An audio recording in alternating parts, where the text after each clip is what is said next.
ما ننسخ نہیں ہم منسوخ کرتے، من آیتن کوئی آیت، او ننسہا یا اس کو بھلوا دیتے، نأتی بخیر منہا ہم لے آتے اس سے بہتر، او مثلہا جو اس جیسی.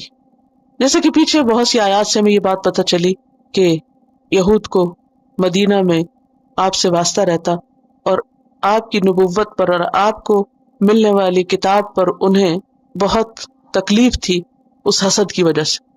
اب وہ وقتاً فوقتاً اپنا غیظ و غضب نکالتے رہتے تھے، تو حسد کی وجہ سے وہ آپ کی نبوت کو مشتبہ بناتے. مشتبہ کیا ہوتا ہے؟ مشکوک. ایسی ایسی باتیں کرتے جس سے لوگوں کے دلوں میں آپ کے بارے میں، آپ کی نبوت کے بارے میں، قرآن کے بارے میں شک پیدا ہو جائے. کیونکہ جب شک پیدا ہو جائے گا تو لوگوں کا اعتبار اٹھ جائے گا، پھر وہ پڑھیں گے نہیں، پھر وہ آپ کو مانیں گے نہیں، آپ کی تعلیمات کو سنیں گے نہیں، بس سب کھیل بگڑ جائے گا. بعض اوقات ایسا ہوتا ہے نا کہ انگور کھٹے، یعنی کہ اگر آپ کو نہیں ملے، آپ نہیں کھا سکے انگور، چھلانگے لگانے کے باوجود بھی نہیں ملے، تو پھر یہ ہے کہ آپ اس کو غلط ثابت کر دو تاکہ کوئی اور بھی نہ کھا سکے، کوئی اور بھی نہ لے. ٹھیک ہے. تو یہاں ان کا حال بھی یہ تھا، چونکہ ان کو انتظار تھا کہ نبوت ہم میں سے کسی کے پاس آئے گی، وہ نہیں آئی. اب چونکہ دوسری جگہ آ گئی، اب ان کی ساری کوششیں کس میں لگ گئی کہ کسی طرح اس کو غلط ثابت کر دو، اس کو روکو. نہیں روک سکتے تو ایٹ لیسٹ اس کے اندر شک ڈال دو تاکہ لوگوں کا اطمینان اٹھ جائے. اس کے لیے وہ مختلف اعتراض کرتے رہتے تھے.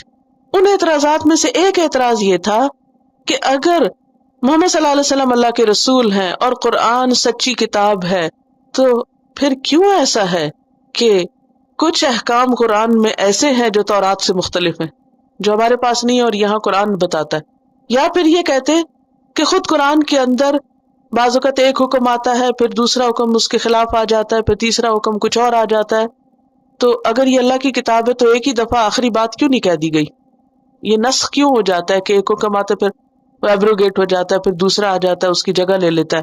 اور اس میں خاص طور پر ہم دیکھیں گے قرآن پاک میں آگے پڑھتے ہوئے آیات کہ جو منسوخ ہوئی لیکن ابھی تک قرآن پاک میں موجود ہیں، یا بعض اوقات آیات موجود ہیں، احکام بدل کے، بعض اوقات آیات بھی لے لی گئی. تو یہ سب کیوں ہوتا ہے؟ تو اس طریقے، اس حربے سے وہ قرآن کے بارے میں شکوک پیدا کرتے. اس کا جواب اللہ سبحانہ وتعالیٰ نے دیا ہے کہ ہم کوئی بھی آیت اگر منسوخ کرتے ہیں، ایبروگیٹ کرتے ہیں، اس میں تبدیلی کرتے ہیں یا اس کو بھلا دیتے ہیں، تو ایسا نہیں کہ ہم بس چھوڑ دیتے ہیں.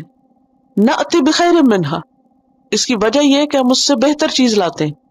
یعنی پہلے ایک حکم لائے، کچھ عرصے کے بعد ایک اور آیا، وہ جو بعد میں آنے والا تھا وہ پہلے حکم سے زیادہ بہتر تھا. او مثلہا، یا بعض اوقات ہم اسی کی طرح کا لے آتے ہیں. اور ایسا کرنا مشکل تو نہیں. الم تعلم ان اللہ علی کل شیء قدیر، تم نہیں جانتے کہ اللہ ہر چیز پر قدرت رکھنے والا ہے؟ جہاں تک نسخ کا تعلق ہے تو یہ قرآن پاک کے علوم میں سے ایک علم ہے، اور اس پر کئی کتابیں لکھی گئی ہیں. ایک بہت طویل چیپٹر ہے، یہ ایک طویل موضوع ہے جس کی ڈیٹیلز میں تو میں نہیں جاؤں گی، لیکن مختصر سا میں آپ کو بتا دوں گی کہ نسخ کس طرح ہوتا ہے، یعنی اس کی مثال کیا ہے.